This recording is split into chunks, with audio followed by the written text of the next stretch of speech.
السلام علیکم ورحمۃ اللہ وبرکاتہ۔ بسم اللہ والصلاة والسلام علی رسول اللہ نبینا محمد وعلی آلہ واصحابہ ومن والاه اما بعد۔ معزز ناظرین، آج کی اس مجلس میں ایک بار پھر سے آپ تمام کا استقبال ہے۔ خلاصہ تراویح کی ان ملاقاتوں میں آپ تمام حاضر ہوتے ہیں۔ اللہ رب العالمین آپ سب کو جزائے خیر دے۔ آج کی اس ملاقات میں ہم پارہ نمبر 9 کے حوالے سے مختلف باتیں آپ کے سامنے پیش کریں گے۔ وَلَقَدْ يَسَّرْنَا الْقُرْآنَ لِلذِّكْرِ فَهَلْ مِن مُّدَّكِرٍ۔ پارہ نمبر 9 کی ابتدا میں جو سورۃ الاعراف کا تذکرہ چل رہا ہے، اللہ نے شعیب علیہ السلام کی قوم مدین کا تذکرہ کیا، ان کا انجام بیان کیا ہے۔ اور آگے جب بات بڑھی تو اللہ نے آیت نمبر 96 میں یہ بات ذکر کیا ہے، وَلَوْ أَنَّ أَهْلَ الْقُرَىٰ آمَنُوا وَاتَّقَوْا لَفَتَحْنَا عَلَيْهِمْ بَرَكَاتٍ مِّنَ السَّمَاءِ وَالْأَرْضِ وَلَكِنْ كَذَّبُوا فَأَخَذْنَاهُمْ بِمَا كَانُوا يَكْسِبُونَ۔ اللہ نے کہا یہ سارے لوگ، قوم نوح، قوم ہود، قوم سمود، قوم لوط، قوم مدین، یہ تمام لوگ اگر ایمان لے آتے، اللہ کا تقوی اختیار کرتے، لَفَتَحْنَا عَلَيْهِمْ بَرَكَاتٍ مِّنَ السَّمَاءِ وَالْأَرْضِ، تو آسمان اور زمین سے ہر جگہ سے ہم ان کے لیے برکت کے دروازے کھول دیتے۔ کیا پتہ چلا؟ زندگی میں برکت چاہیے، ایمان کو اختیار کیجئے۔ زندگی میں برکت چاہیے، اللہ کا تقوی اختیار کیجئے۔ ان قوموں نے ایمان نہ لانا اسی بات کو صحیح سمجھا، اللہ کا تقوی اختیار نہیں کیا، وَلَكِنْ كَذَّبُوا، بلکہ جھٹلا دیا۔ اللہ کہتے فَأَخَذْنَاهُمْ بِمَا كَانُوا يَكْسِبُونَ، ہم نے ان کے غلطیوں کی وجہ سے، ان کے کرتوت کی وجہ سے ہم نے ان کو پکڑ لیا اور ان کو ہلاک و برباد کر دیا۔ آگے اللہ نے آیت نمبر 105 سے آگے پوری جو ہے اس سورہ کے اخیر تک تقریباً اللہ نے موسیٰ علیہ السلام کا تذکرہ کیا ہے۔ سب سے پہلے اللہ نے یہ بات ذکر کیا کہ موسیٰ علیہ السلام فرعون کے پاس گئے اور کہا کہ میں اللہ کا رسول ہوں، میں اللہ کا رسول ہوں پوری کائنات کا، حقیق علی اللہ اقول علی اللہ الا الحق، اور میں صرف سچی بات کہوں گا تمہارے سامنے۔ میں تمہارے پاس اللہ کی طرف سے، تمہارے رب کی جانب سے آیتیں اور نشانیاں لے کر کے آؤ، لہٰذا اے فرعون تم نے بنی اسرائیل کو یرغمال بنا کر کے، قیدی بنا کر کے رکھا ہوا، میرے ساتھ بھیج دو۔ تو فرعون نے کہا ان کنت جئت بآیۃ فأت بہا، اگر کوئی نشانی لے کر کے آئے ہو تو دکھاؤ۔ فَأَلْقَىٰ عَصَاهُ، موسیٰ علیہ السلام نے اپنی لاٹھی ڈالی، وہ جانور اژدہا بن گیا، اور اپنا ہاتھ بغل میں ڈالا، وہ چمکنے لگا۔ تو فرعون کے آس پاس اس کے وزراء، منسٹرز، بڑے بڑے سرداران موجود تھے، کہنے لگے ان ھذا لسحر علیم، یہ تو جادو ہے، یہ جادو ہے، اور جادو کے بل پر یہ تمہیں تمہارے ملک سے، تمہاری زمین سے نکالنا چاہتا ہے۔ قالوا ارجع واخاہ وارسل فی المدائن حاشرین، کہا ٹھیک ہے ان کو مہلت دو، باقی رکھو ان کو، اور پورے شہر میں اعلان کر دو، بڑے بڑے جادوگروں کو بلایا جائے، بڑے بڑے جادوگروں کو۔ بڑے بڑے جادوگر آئے، اور جب آئے قالوا ان لنا لاجرا ان كنا نحن الغالبین، اور فرعون کے پاس بیٹھے، فرعون نے پوری بات کی کہ اس بندے سے مقابلہ کرنا ہے، تو ان لوگوں نے کہا ٹھیک ہے مقابلہ کریں گے، لیکن ملے گا کیا؟ کہا بہت کچھ ملے گا، تم ہمارے قریبی بن جاؤ گے، ہمارے قریبی بن جاؤ گے۔ تاریخ مقرر کر دی گئی، لوگوں کو بلایا گیا، جادوگر آئے، موسیٰ علیہ السلام آئے جادوگروں کے سامنے۔ قالوا یا موسیٰ اما ان تلقی و اما ان نکون نحن الملقین، لوگوں نے کہا اے موسیٰ پہلے آپ جادو دکھائیں گے یا ہم دکھائیں؟ موسیٰ علیہ السلام نے کہا القوا، چلو تمہیں دکھاؤ۔ فالقوا، ان لوگوں نے دکھایا، سحروا اعین الناس، ایسا کمال کا جادو کہ لوگوں کی آنکھیں بھوچکی رہ گئی، لوگ جو ہے حیران رہ گئے، لوگ جو ہے ایک دم بالکل پریشان ہو، واسترہبوا، لوگوں کے دلوں میں رعب، ہیبت بیٹھ گئی۔ موسیٰ علیہ السلام سے اللہ نے کہا، موسیٰ علیہ السلام ڈر گئے، پیچھے ہٹے، اللہ نے کہا ڈریے مت، آپ اپنی لاٹھی ڈالیے۔ فَإِذَا هِيَ تَلْقَفُ مَا يَأْفِكُونَ، لاٹھی ڈالا اور لاٹھی نے اژدہا بن کر کے ان کے تمام جادو کو ختم کر دیا۔ جادوگروں نے یہ دیکھا تو کہا نہیں یہ جادو نہیں ہو سکتا، ہم سے بڑے جادوگر نہیں ہیں دنیا میں، اور یہ جادو نہیں۔ فَأُلْقِيَ السَّحَرَةُ سَاجِدِينَ، سارے جادوگر سجدے میں گر پڑے۔ قَالُوا آمَنَّا بِرَبِّ الْعَالَمِينَ، کہا ہم اپنے رب پر، رب العالمین پر ایمان لائے۔ اب رب العالمین کون ہے؟ فرعون بھی اپنے آپ کو رب سمجھتا تھا، تو کہا نہیں یہ رب نہیں، رب موسیٰ و ہارون، موسیٰ اور ہارون کا رب، ایمان لے آئے۔ تھوڑی دیر پہلے جو لوگ فرعون سے کہہ رہے تھے کہ جیت گئے تو کیا ملے گا، یعنی ایک بادشاہ کا رعب و دبدبہ خوف تھا ایمان نہ ہونے کی وجہ سے، اب جب ایمان لے آئے ہیں تو ایمان لا کر کے کہتے، پہلے تو اعلان کرتے کہ موسیٰ ہارون کے رب پر ایمان لے آئے۔ فرعون جب یہ دیکھا تو فرعون نے کہا ارے لگتا ہے یہ پہلے کی کوئی ساز باز ہے، پہلے سے کوئی پلان بنا کر کے لوگ آئے ہیں، میں تمہارے ہاتھ پیر مخالف سم سے کاٹ دوں گا، تمہیں سولی دے دوں گا۔ تو ان ایمان لانے والوں نے اب ایمان اور یقین کے بل پر کہا وَمَا تَنْقِمُ مِنَّا إِلَّا أَنْ آمَنَّا بِآيَاتِ رَبِّنَا لَمَّا جَاءَتْنَا، کہ ہمارے رب کی طرف سے نشانی آ گئی، ہم نے اسی کو قبول کر لیا، اسی بات کی تم ہمیں سزا دو گے؟ دو ربنا افرغ علینا صبرا وتوفنا مسلمین، اے ہمارے رب تو ہمارے اوپر صبر کو اڈیل دے اور ہمیں اس بات کی توفیق دے کہ جب ہماری وفات ہو تو ہم مسلمان رہیں۔ یہ بات ہو گئی۔ موسیٰ علیہ السلام سے بنی اسرائیل کے لوگ شکایت کرتے تھے، آگے جو اللہ نے ذکر کیا ہے، شکایت کرتے تھے اور کہتے تھے کہ فرعون ہمارے بچوں کو قتل کر رہا ہے۔ اور یہاں موسیٰ علیہ السلام کی جوانی کا تذکرہ ہے، بچپن کا تذکرہ سورۃ القصص وغیرہ میں اور سورۃ طٰہٰ وغیرہ میں آئے گا، انشاءاللہ وہاں ہم بیان کریں گے۔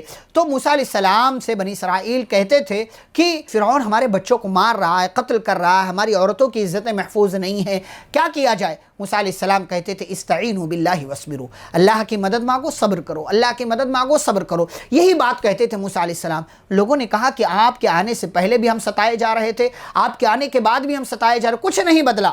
موسیٰ علیہ السلام نے کہا عسیٰ ربکم ان یہلک عدوکم، بہت جلد تمہارا رب تمہارے دشمن کو ہلاک کرے گا، تمہیں زمین کی حکومت اور خلافت دے دے گا، پھر اللہ دیکھے گا کہ تم کتنا کام کرتے ہو۔ آگے اللہ نے ذکر کیا ہے کہ فرعون پر، اس کے ماننے والوں پر اللہ نے مختلف طرح کے عذاب بھیجے۔ آیت نمبر 130 سے لے کر کے 137 میں اللہ نے ذکر کیا ہے، اللہ نے 7 بڑے بڑے عذاب بھیجے۔ نمبر 1 بارش نہ ہونا، بارش نہ ہونا۔ نمبر 2 پھلوں میں کمی۔ نمبر 3 طوفان۔ نمبر 4 ٹڈیوں کا حملہ۔ نمبر 5 کھٹمل یا جو کا حملہ۔ نمبر 7 میڈکوں کا حملہ۔ نمبر 6 میڈکوں کا حملہ۔ اور نمبر 7 پانی کا خون بن جانا۔ یہ ساری مصیبتیں جب آتی تھیں تو فرعون اور اس کے ماننے والے موسیٰ علیہ السلام کو منحوس کہتے تھے، اسی کی وجہ سے آ رہا ہے۔ اور جب یہ مصیبت آتی تھی، مصیبت کو دور کرنے کے لیے بھاگ کر کے موسیٰ علیہ السلام کے پاس آتے تھے، یا موسیٰ ادع لنا ربک بما عہد عندک، اے موسیٰ اپنے رب سے دعا کیجئے مصیبت ٹل جائے، لئن کشفت عنا الرجز، اگر یہ مصیبت دور ہو گئی، لنؤمنن لک، ہم ضرور آپ پر ایمان لے آئیں گے، ولنرسلن معک بنی اسرائیل، اور ہم ضرور آپ کے ساتھ بنی اسرائیل کو بھیج دیں گے۔ اللہ کہتے ہیں موسیٰ علیہ السلام دعا کرتے تھے، اللہ مصیبت دور کر دیتا تھا، لیکن جیسے ہی مصیبت دور ہوتی تھی یہ پھر سے وہی شرک اور کفر والا کام کرنے لگ جاتے تھے۔ اللہ آگے کہتے ہیں ایک لمبی مدت گزری، فانتقمنا منہم، ہم نے ان لوگوں سے انتقام لیا، بدلہ لیا، فاغرقناہم فی الیم، ہم نے ان کو سمندر میں ڈبو دیا۔ کیوں؟ اس لیے کہ ہماری آیتوں کو جھٹلاتے تھے، ہماری باتوں کا یقین نہیں کرتے تھے، اور ہم نے اس قوم کو اس زمین کا وارث بنا دیا جو قوم تھوڑے دنوں پہلے دنیا کے اندر اور اس زمین میں کمزور سمجھی جا رہی تھی۔ کیوں وارث بنایا؟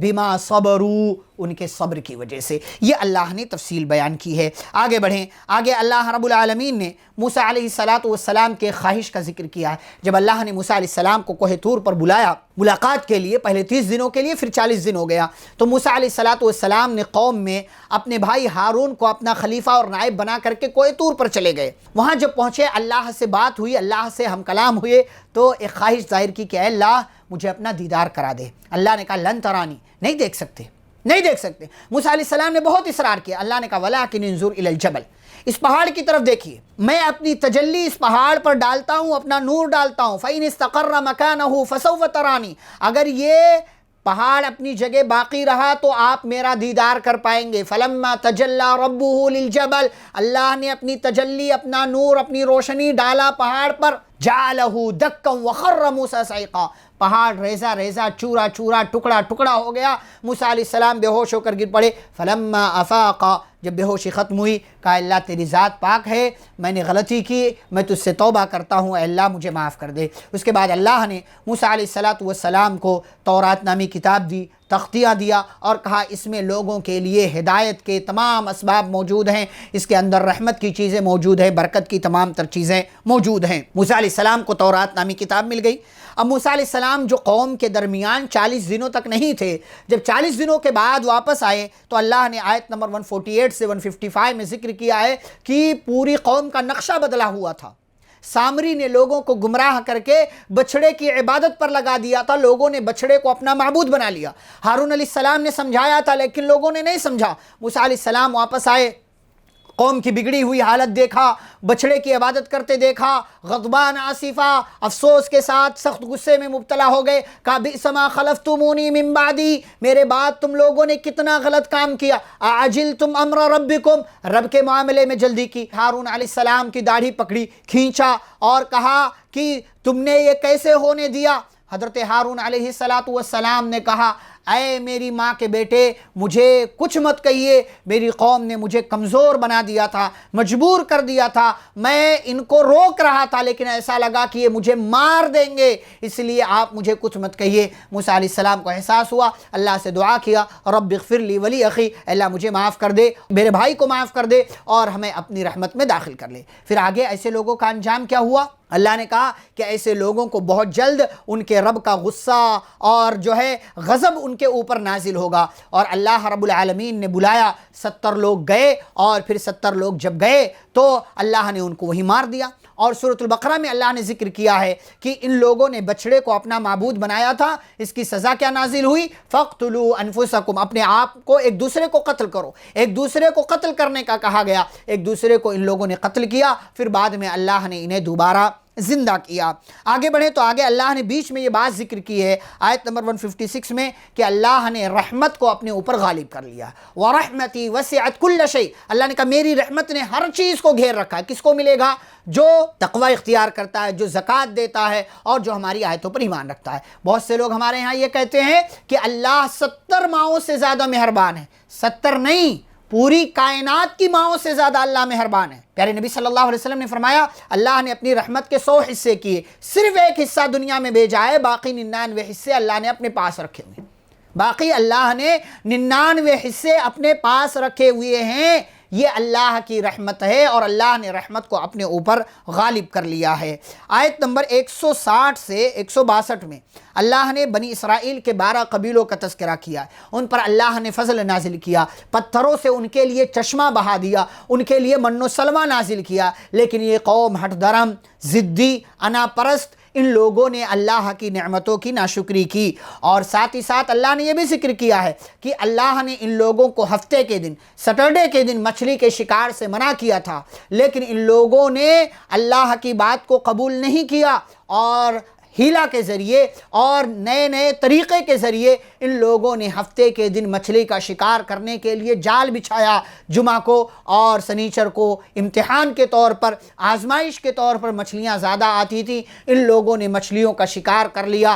نتیجہ کیا ہوا؟ اللہ نے ایسے لوگوں کو جنہوں نے مچھلی کا شکار کیا اس میں شامل رہے یا شکار کرنے والوں کو منع نہیں کیا، ایسے لوگوں کو اللہ رب العالمین نے بندروں اور سوروں میں تبدیل کر دیا، جس کا تذکرہ اللہ نے کیا ہے۔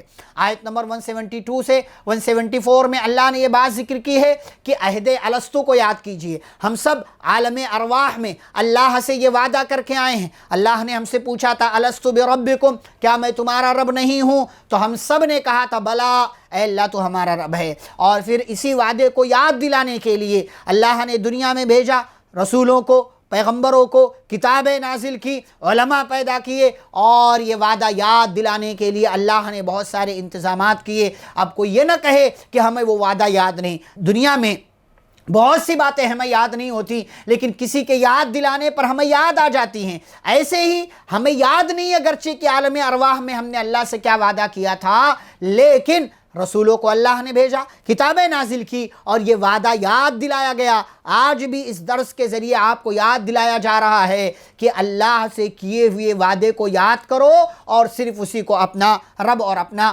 معبود سمجھو۔ ایک بندے کا اللہ رب العالمین نے تذکرہ کیا ہے کہ وَاتْلُ عَلَيْهِمْ نَبَأَ الَّذِي آتَيْنَاهُ آيَاتِنَا فَانْسَلَخَ مِنْهَا فَأَتْبَعَهُ الشَّيْطَانُ، کہ ایک بندہ جس کے پاس دنیا بھر کا علم ہو لیکن وہ ہوا پرستی میں مبتلا ہو تو وہ کتے کی طرح ہو جاتا ہے، کتے کی طرح اس کو ملے تب بھی وہ زبان باہر نکالے رہتا ہے اور اس کو نہ ملے تب بھی زبان باہر نکالے رہتا ہے۔ اللہ نے ایسے لوگوں کی مثال دی ہے کہ جن کو حقیقت اور سچائی معلوم ہو لیکن اس کے باوجود وہ اس کا پرچار نہیں کرتے ہیں۔ انسان جانوروں سے بھی گیا گزرا بن جاتا ہے، کب؟ جب انسان اپنے دل کا صحیح استعمال نہ کرے، آنکھوں کا صحیح استعمال نہ کرے، کانوں کا صحیح استعمال نہ کرے۔ اللہ نے فرمایا یہ باتوں کو، حقیقت کو سمجھنے کے لیے جب دل آنکھ اور کان کا صحیح استعمال نہ کیا جائے تو ایسی صورت میں اولئک کالانعام، یہ انسان جانور ہو جاتا ہے، بل ہم اضل، بلکہ جانور سے بھی زیادہ گیا گزرا ہو جاتا ہے۔ اللہ نے آگے یہ بات بھی ذکر کیا کہ لوگوں، ہر زمانے میں ہر علاقے میں کوئی نہ کوئی ایسی قوم رہی ہے جو حق پر باقی رہی ہے۔ وَمِمَّنْ خَلَقْنَا أُمَّةٌ يَهْدُونَ بِالْحَقِّ وَبِهِ يَعْدِلُونَ، ہر دور ہر زمانے میں ایک جماعت ایسی رہی ہے جو حق پر باقی رہی ہے اور جس نے حق کا پرچار کیا ہے۔ لوگوں کا سوال ہوتا تھا قیامت کب آئے گی؟ اللہ نے جواب دیا قُلْ إِنَّمَا عِلْمُهَا عِنْدَ رَبِّي، کہہ دیجئے کہ اس کا علم میرے رب کے پاس ہے، وہ اس کا وقت مقرر ہے، وہ تمہارے پاس اچانک آئے گی۔ اب قیامت کب آئے گی نہیں معلوم، لیکن اس کی نشانیاں بتائی گئی ہیں، چھوٹی نشانیاں، بڑی نشانیاں، اور ساتھ ہی ساتھ یہ بات بتائی گئی ہے کہ قیامت جمعہ کے روز آئے گی، لیکن کون سے جمعہ، کون سے سال، کس مہینے میں اور کس طریقے سے، یہ صرف اللہ رب العالمین کو معلوم ہے، اس کے سوا کسی کو بھی اس کا علم نہیں ہے۔ ساتھ ہی ساتھ عقیدے کی بات اللہ نے ذکر کیا ہے کہ نبی صلی اللہ علیہ وسلم کسی کے لیے بھی نفع نقصان کے مالک نہیں، اور نبی صلی اللہ علیہ وسلم کو غیب کا علم نہیں۔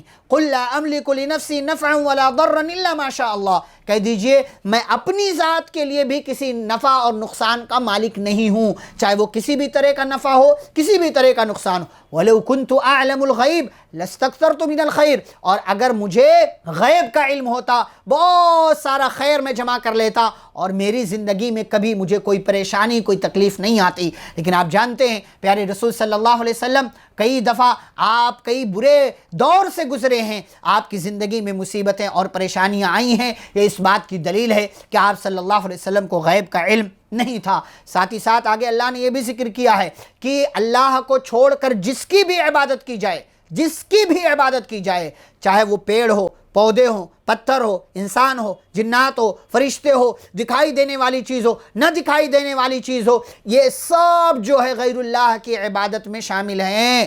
ان الذین تدعون من دون اللہ عباد امثالکم، سب ایک ہی کیٹیگری میں ہیں، کسی کی بھی عبادت کی جاتی ہو۔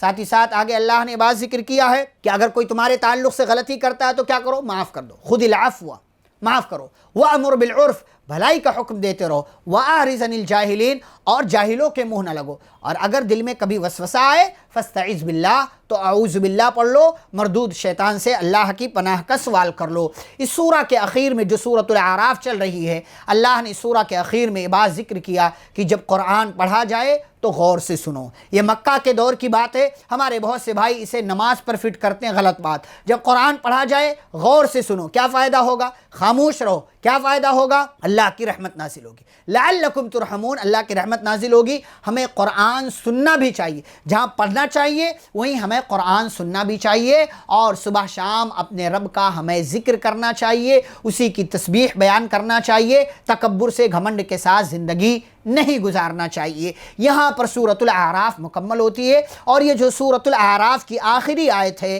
یہ وہ پہلی آیت ہے کہ جہاں قرآن مجید کا سب سے پہلا سجدہ، جسے سجدہ تلاوت کہا جاتا ہے، یہاں سب سے پہلا جو ہے سجدہ تلاوت یہاں موجود ہے۔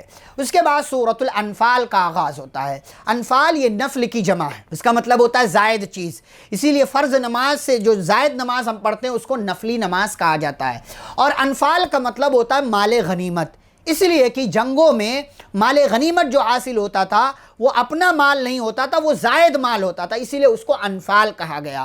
مال غنیمت کا استعمال کیا ہے، کیسے ہے، اللہ نے اس کے تعلق سے اس سورہ میں احکام نازل کیے، اور پہلی ہی آیت میں کہا یسألونک عن الانفال، لوگ آپ سے انفال کے بارے میں پوچھتے ہیں تو آپ بتا دیجئے کہ اس میں حصہ کیسے لگے، وہ اللہ کا ہے، رسول کا ہے اور مومنوں کا ہے۔ پہلے کی امتوں کے لیے مال غنیمت حلال نہیں تھا، اس امت کے لیے اللہ نے مال غنیمت کو حلال کیا، یہ بھی پیارے رسول صلی اللہ علیہ وسلم کی خصوصیات میں سے ہے۔ ساتھ ہی ساتھ مومنوں کی صفات اللہ نے ذکر کیا ہے کہ مومن کون ہیں، کہ مومن وہ ہیں جب اللہ کا ذکر کیا جاتا ہے ان کے دل کانپ اٹھتے ہیں، جب قرآن کی تلاوت کی جاتی ہے ان کے ایمان میں اضافہ ہوتا ہے، یہ اپنے رب پر ہی توکل اور بھروسہ کرتے ہیں اور نماز قائم کرتے ہیں، اور جو کچھ ہم نے دیا اس میں سے خرچ کرتے ہیں اور اللہ پر ایمان رکھتے ہیں، سچا ایمان رکھتے ہیں، ایسے ہی لوگوں کے لیے مغفرت ہے۔ پھر اللہ نے جنگ بدر کا تذکرہ کیا،